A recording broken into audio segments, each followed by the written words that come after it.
Innal hamdalillah nahmaduhu wa nasta'inuhu wa nastaghfiruh wa na'udzu billahi min shururi anfusina wa min sayyiati a'malina. Man yahdihillahu fala mudilla lahu wa man yudlil fala hadiya lahu.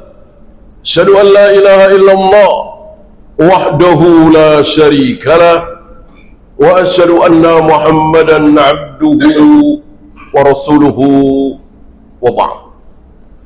Fa inna khairal kalami kalamullah wa khairal hadyi hadyu Muhammadin sallallahu alaihi wa alihi wasallam wa syarral umuri muhdatsatuha fa inna kulla muhdatsatin bid'ah wa kulla bid'atin dalalah wa kulla dalalatin finnar.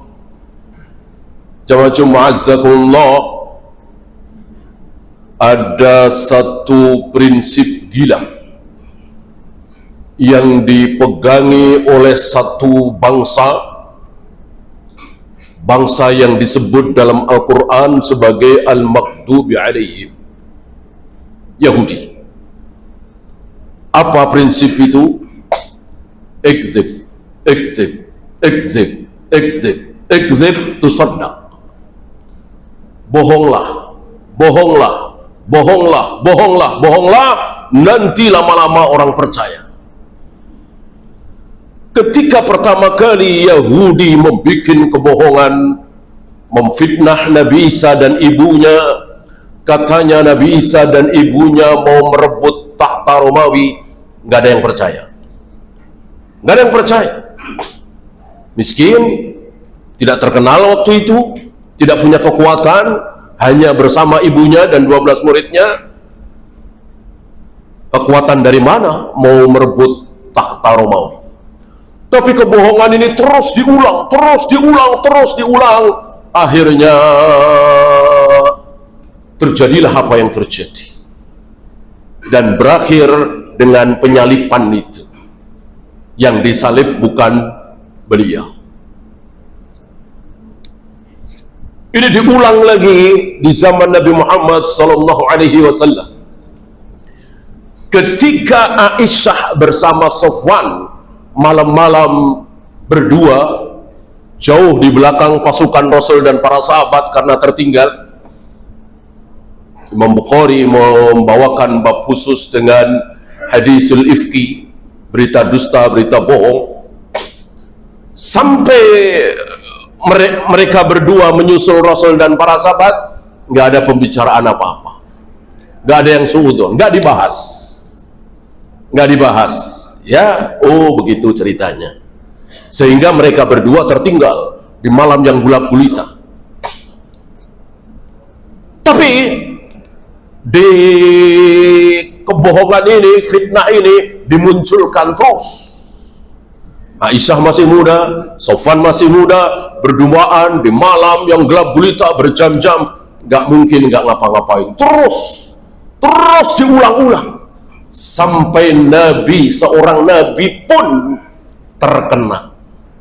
Buktinya sampai Aisyah dipulangkan ke orang tuanya, sampai Nabi menyarankan kepada Aisyah untuk jujur, dan seterusnya dan seterusnya. Walillahilham, wahyu belum putus, wahyu masih ada. Seandainya wahyu putus, barangkali nama Aisyah akan tercoreng sampai hari ini. Ini lezatnya, nikmatnya zaman wahyu. Ada perkara, ada perselisihan, ada rahasia, dibongkar oleh wahyu dari langit, langsung Allah yang membongkar.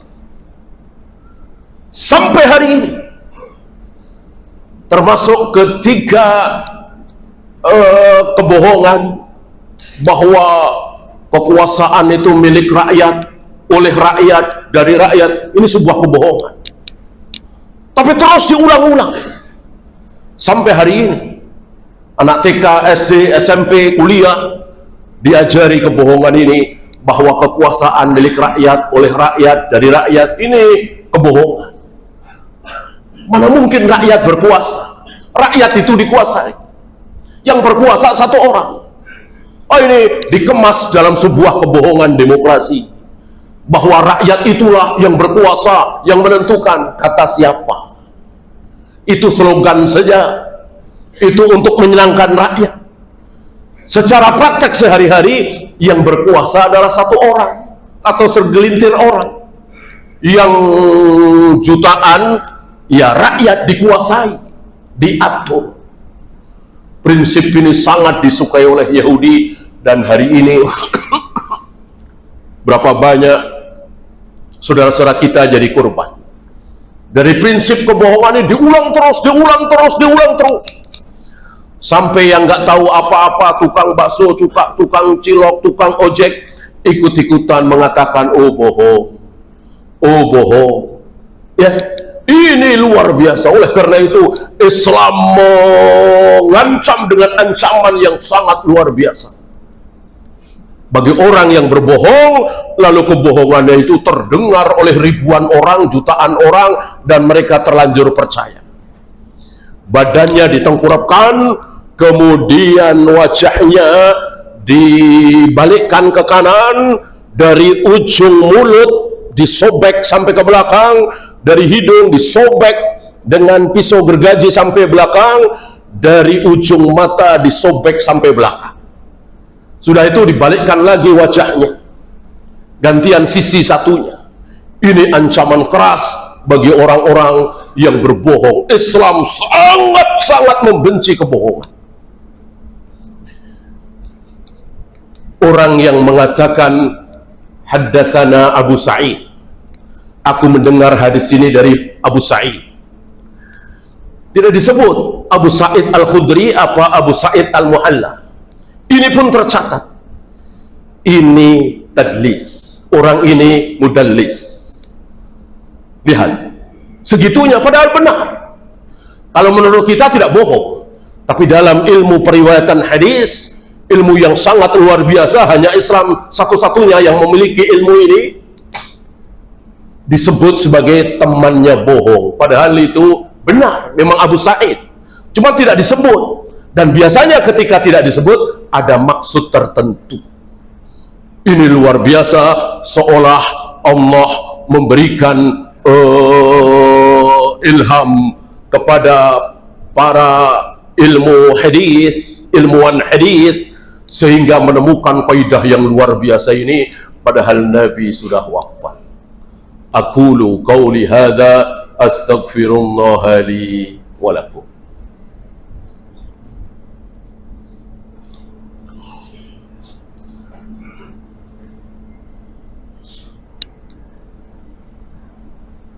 Alhamdulillah hamdan katsiran thayyiban mubarakan fihi kama yuhibbu rabbuna wa yarda.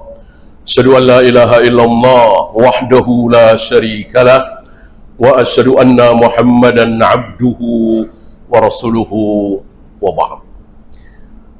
Ayuhal ikhwah, jika saya berbohong di sini, dari kebohongan saya antum buka dompet, antum sedekah, antum berinfak, ada yang 5 juta, ada yang 10 juta, bahkan ada yang ratusan juta, itu hasil kebohongan saya. Saya bikin bohong, bikin hadis palsu misalnya. Maka antum dapat pahala, saya dapat dosa. Tidak bisa atas nama kebaikan lalu saya boleh berbohong. Ini berbeda dengan prinsip agama lain. Ada agama yang mengatakan jika dengan berbohong kemudian kerajaan Tuhan tegak di muka bumi, mari kita berbohong. Islam tidak seperti itu. Islam tidak seperti itu. Ya, Islam sangat menghargai kejujuran. Oleh karena itu Islam sangat membenci orang-orang yang bohong. Dan kebohongan tertinggi dalam Islam terancam fid darkil asfali minan nar, berada di neraka yang paling bawah. Apa? Orang yang mengatakan saya muslim, saya beriman, saya Islam, padahal bohong, dia kafir dalam hatinya. Apa? Munafik. Munafik lebih buruk dari kafir. Orang kafir tidak berbohong.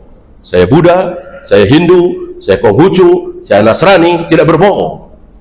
Si munafik ini berbohong, saya muslim, saya Islam, padahal dia kafir.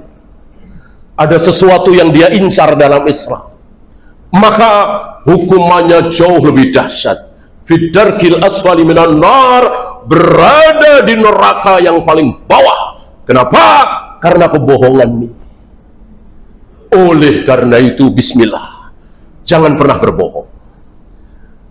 Kalau akhirnya dia nggak jadi beli, biarin, itu takdir. Kalau akhirnya tender kita kalah, biarin, itu takdir. Kalau akhirnya anak kita tidak diterima di perguruan tinggi yang bagus itu, biarin, ini takdir. Karena bohong tidak bisa merubah takdir. Dengan saya bohong, takdirnya mestinya si fulan nggak beli dagangan saya. Dengan saya bohong, akhirnya si fulan jadi beli. Nggak mungkin. Nggak mungkin. Kita percaya dengan qala Allah wa qala Rasul. Yang bisa merubah takdir dari buruk ke baik adalah silaturahim, sedekah, berdoa, haji, umroh, umumnya ketaatan-ketaatan. Gak ada Allah mentakdirkan, tulis takdir dia di Jakarta nggak kebeli rumah, tapi kalau dia berani korupsi akhirnya kebeli rumah. Nggak mungkin. Allah maha baik. Jika Allah mentakdirkan seperti itu, berarti Allah tidak maha baik. Salah satu nama dan sifat Allah adalah Al-Bar, maha baik. Kalau Allah mentakdirkan seperti itu, berarti Allah tidak maha baik. Tulis dia gagal terus usahanya, tapi kalau dia berani tipu-tipu, tapi kalau dia berani manipulasi data, tulis jadi berhasil. Nggak mungkin.